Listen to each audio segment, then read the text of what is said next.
Hi, I'm John Maxwell. When the top companies in the world are looking for trainers, speakers, and coaches, there's one name that stands above the rest, and that's Maxwell Leadership.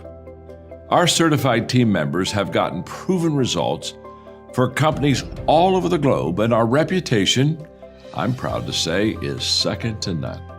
Some of our members have risen to the top of their profession, including the one you're going to meet today. I proudly introduce you to my friend Bob Fabian Zinka. Welcome to the Leadership and Success Podcast with your host, Coach BZ, where we help you lead with purpose and succeed with impact. If you're ready to grow into the kind of leader others want to follow, this podcast is for you. If you're determined to elevate your success and leave a lasting legacy, this podcast is for you. As my mentor, Dr. John C. Maxwell reminds us, everything rises and falls on leadership. Our goal is simple: to inspire you, challenge you, and equip you with insights that can transform the trajectory of your leadership journey. Welcome aboard to another episode of the Leadership and Success Podcast with Coach BZ. All right, everybody, welcome to this very special episode of the Leadership and Success Podcast. So this is part of my season 624 podcast series. This is really for my graduate student at California Science and Technology University, where I teach network security and AI. So this is going to be like a TEDx-like podcast. I have a industry expert who's going to be talking about anything related to technology, cybersecurity, privacy, or leadership. So let me see if I can properly introduce my guest today. He's been on this podcast before for the regular podcast, but today, class, we are going to shift from tools and technologies to something even more critical: the human layer of cybersecurity and AI leadership. It's easy to focus on firewall, encryption, and AI models, but in every breach, every failure, every crisis, there is always a human decision somewhere in the chain. So that's why I'm excited to introduce our guest speaker, Daniel D. Young. Daniel is a system architect for human potential, author of Honor Mode Companion, Empowerment Agenda Workbook, and also a leader who has helped design systems that operate under real-world pressure. From disaster recovery and federal programs to workforce system and community resilience, he has helped distribute over 100 million in federal assistance, worked in high-stakes environments like emergency response and election, and built what he calls behavioral infrastructure. These are systems that ensure that people perform with integrity even under high stress. So today is going to challenge us to think differently, not just as engineer or analyst or business professional, but as designer of systems that include human behavior, ethics, and AI collaboration. His talk, Honor Mode for Future Leadership: How to Stay Human in an Agentic AI World, is about becoming what he calls a human firewall. So, without any further ado, please help me welcome to the Leadership and Success Podcast, Daniel D. Young. All right, Daniel, welcome back to the Leadership and Success Podcast. How are you doing today? Hi there, Professor Bob. I'm doing okay, and I hope everyone is having a great Sunday. Fantastic. All right, you've got the floor, my friend, and thank you so much for taking the time to speak to my student. I really appreciate that. The honor is all mine. I just want to take a moment and close my eyes and just think what I'm grateful for. I'm grateful for, one, that it's Sabbath, it's Sunday, it's a day of rest. As I was reading through one of my works, one of the IP models, which is the Honor Mode Companion Empowerment Agenda Workbook, and it asks a question: when you look into the mirror, what do you see? It's your reflection. So Sunday is a reset day. It's a day of reflection. And I'm happy to be on this show and to reflect, for one, being grateful here, two, grateful that it is a Sunday, and honored to be a special guest to talk to the students, as I once was a student, and I know how it is to navigate the student life and get ready to break into any type of exciting industry that there may be. So today I want to start off with leadership being under pressure. I was asked, what breaks first? Is it the technology that is going to break first, or is it going to be the people? And you know what I'm going to say, Bob? Almost always, but always, is going to be the moral logic layer of the people. Mm. Thank God we're empowered with trust, which is going to be our load bearing wall. Under pressure, tech usually does what it's told to do. Therefore, the failure is that the people stop trusting the data of one another, and that exposes a crack in the human foundation. Prime example, I was on a project where there was $100 million mission, where the software it pretty much held, but humans had to maintain a standard of care. So to do this, as a people leader, I ended up coaching my team on soft skills. Mm. um that helped them with survivors of catastrophic events, where we had to do our best to actively listen to their concerns and their needs while gathering the correct information, especially when they were upset. Can you imagine during a time, let's take for example the deadly pandemic, um, COVID-19 coronavirus. During those times, people lost everything, and even during Hurricane Irene, people get upset when they lose, let's say, a loved one, a belonging. But close Mhm. your eyes and just imagine losing everything, Bob. I mean, absolutely things that we take for granted, the little things, they Mm. have absolutely nothing. It could be a wedding picture, it could be a picture of a lost loved one, it could be an heirloom. Mm. So at the same time, why building trust, and that's that back to the piece I called the standard of care, it has to be built on that, where I empathize and know what you're going through, but at the same time, I have to maintain mission control because I understand you've lost everything. But at this point, and for that project, our biggest mission was to help them get the maximum amount of aid at their most critical time of need. Mhm. Wow.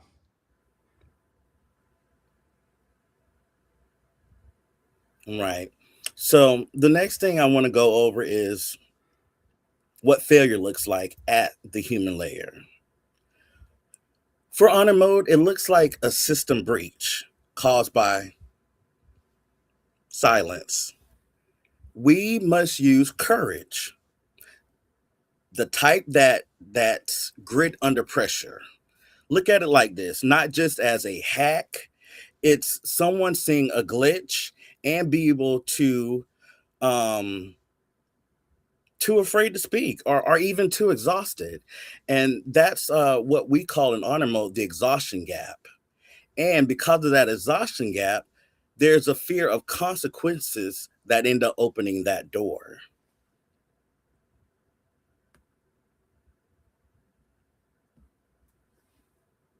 However, where leadership must remain in the human asset, even when we are exhausted, even when we have to push through and to meet quotas.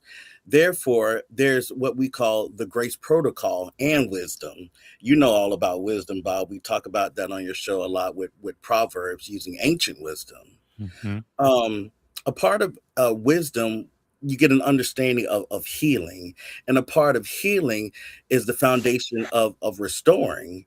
And what needs to be restored is the basic foundation.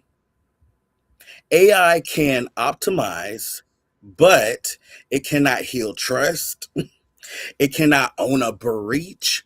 It cannot even apologize to you. So, therefore, that's when the humans must handle the human variables when things end up going wrong. Now, I want to talk about the risk of outsourcing too much judgment in AI. A single point of failure is discernment. Therefore, we have to exercise again that W word, wisdom. The wisdom of creating, let's say, a future with history by using what it had taught you. Every day during Bob's show, we get a very healthy history lesson. It helps open up our eye gate, our ear gate, and our mind gate, and it gives us the insight. So, therefore, AI has no lived history. If you end up outsourcing your judgment, you stop doing the human forensic audits, and no one feels responsible for, let's say, the long-term ethical trajectories. Therefore, you get a real risk. And the risk isn't that AI gets it wrong, is that we stop noticing when it does. And I call that a single point of failure in discernment. Agentic AI systems do not ask for permission, they just act.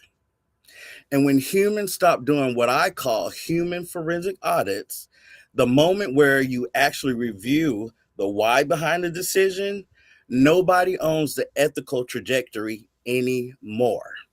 However, honor mode says a human still has to answer for what the system did. And that's not anti AI, that's called leadership.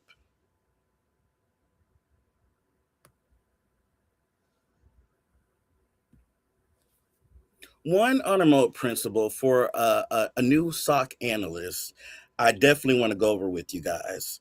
And it boils down to a simple yet powerful word. That word is excellence. Excellence is the pure gold standard. Just say it, excellence. And you can feel free to put that in the chat if you want to as well. And what I want you to do now, think about that word excellence in your tech work. For example, don't just close out, let's say, a service ticket. End up auditing the integrity of each one. I want you to treat every alert as a potential threat to the client's standard of care. We talked about standard of care earlier. Now I want you to reapply that in a different scenario, and that's using your tech skills. Your team, including your manager, and with the overall standing for the company. So those things matter. It's not just you working on a solo ticket for your client or for something that you need to execute. You're representing the team, the person who manages you and your work, and now you're the representation for the overall company or the business. You may ask how to avoid technical hides, and I will answer you truthfully. And those are done through synchronous truth, meaningful reflections. For example, if you cannot explain the risk of a non-technical person, let's say in less than 65 seconds, then you're hiding. My suggestion and recommendation is each night ask yourself, did I use jargon to mask my uncertainty today? And then rewrite one explanation in just plain language. Just make it simple. It doesn't have to be no more than 1 or 2 sentences. Next, I want to talk about habits.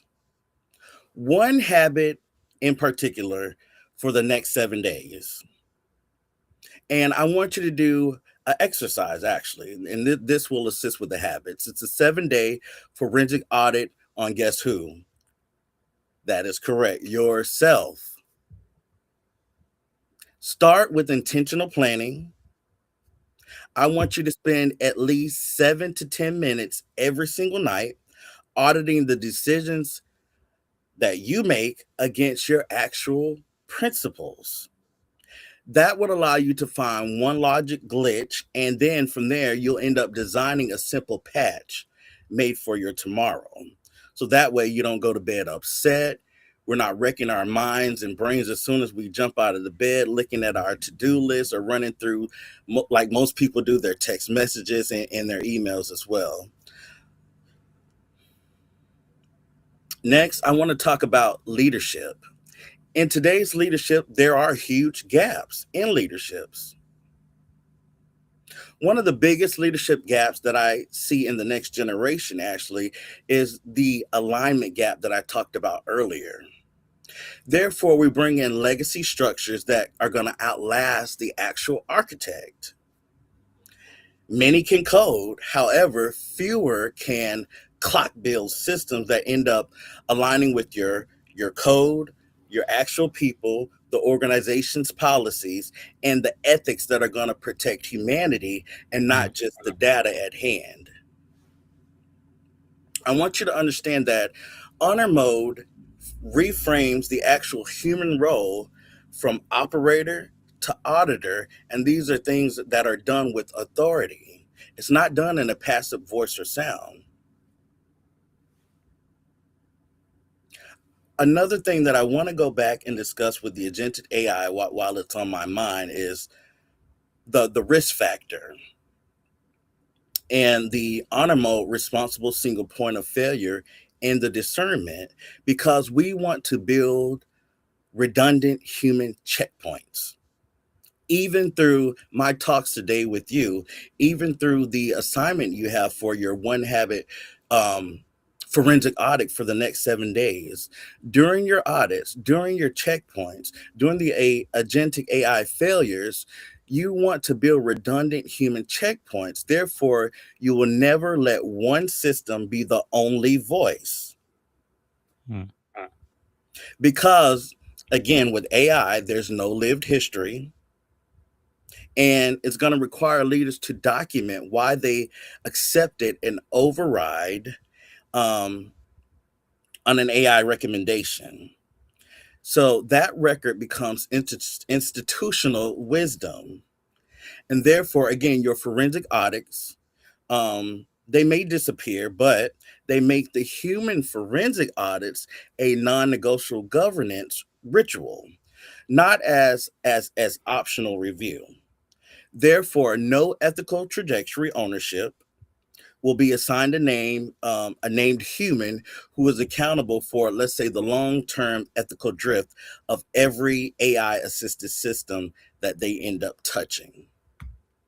The honor mode core principles are really, really simple, and I'll leave you with the most powerful one. It's underneath all of this is exactly the foundational proverbial wisdom from Proverbs 17:3, where refinement requires heat, it requires friction, and a human hand. Therefore, you cannot refine what no one is watching. Hmm. I want to thank you for your time. Wow. Thank you so much, Daniel. I appreciate that. I have about 4 questions from the student. One is, in your experience, what does failure look like uh, at the human layer of cybersecurity or just technology in general? Failure looks like real-time operations. What I mean is what you are going to identify at that synchronous time. I did not meet the deadline. However, we know as humans, there are deviations. Yes, I was supposed to be scheduled for a 3 p.m. appointment. It doesn't make me a failure. If Hmm. I'm hit with traffic, if I'm hit with a family emergency phone call that I know that can take anywhere from, let's say, 3 to 5 minutes, and Hmm. we have discernment that we will be given we will be given grace. That's why they created grace period. So therefore, the real-time operations that we consider ourselves as failures, we just have to retrain our thinking in the systems that are facing us to be considered as failures. Thank you. Okay, I have another question from a student. What risk do you see if leaders outsource too much judgment to AI systems?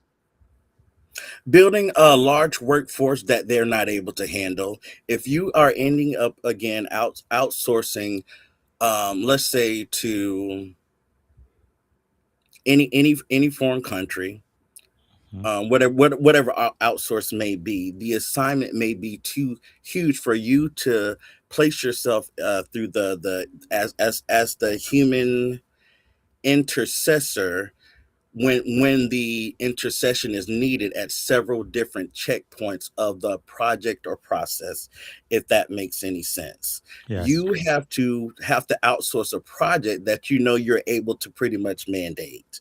If it's too huge and too large, how can you assert yourself at those different checkpoints when those checkpoints have requirements, deadlines, and timelines so that you and your project does not fail? Hmm. Okay, I have 2 more questions. Next to last, how can a young professional avoid what you call technical hide? Right? That's hiding risk behind jargon.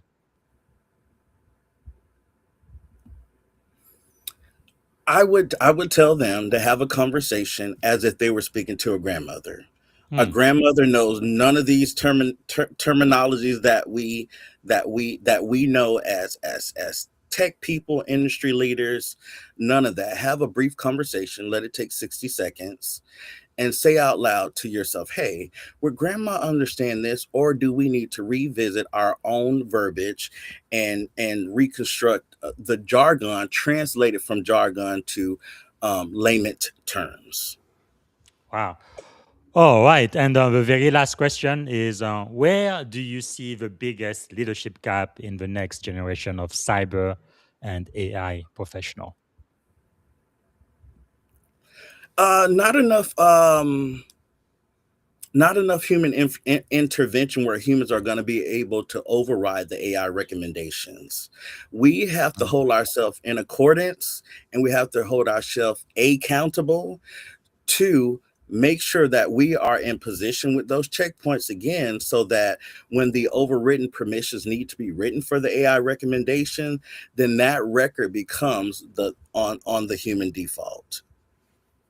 Wow. Well, thank you. Thank you so much for your time today. I really appreciate that. Daniel Young, this is actually the second time you are on the podcast, but I'm really appreciative you spoke to our student about that human firewall. I think leadership, in my opinion, is probably the most critical skill of the 21st century. In the age of artificial intelligence, we need leaders more than ever before. Thank you so much, Daniel. I appreciate it. The pleasure was all mine. Thank you. All right, class. This is it for today. Thank you so much for watching. And I must say, today I think you really learned something most cybersecurity program really do not teach. Right? Tools don't secure system. People do. Right? AI doesn't replace leadership. It amplifies it. And under pressure, your system, not your intention, will determine your outcome. So your job is not just to secure networks, your job is to become a human firewall. All right, this is it for today. Thank you so much for watching, and hope to see you next time we are going to be on the Leadership and Success podcast. Bye for now. Thank you for tuning in to the Leadership and Success Podcast with your host, Coach BZ. If today's episode added value to your leadership journey, be sure to subscribe, share, and join us again for more wisdom nuggets on how to lead better and achieve greater success. Remember, leadership is the most critical skill of our time. The world will always need leaders to inspire others, drive innovation, and execute meaningful strategy. So why not count yourself among the bold leaders shaping the 21st century? Until next time, stay inspired, stay committed, and keep leading.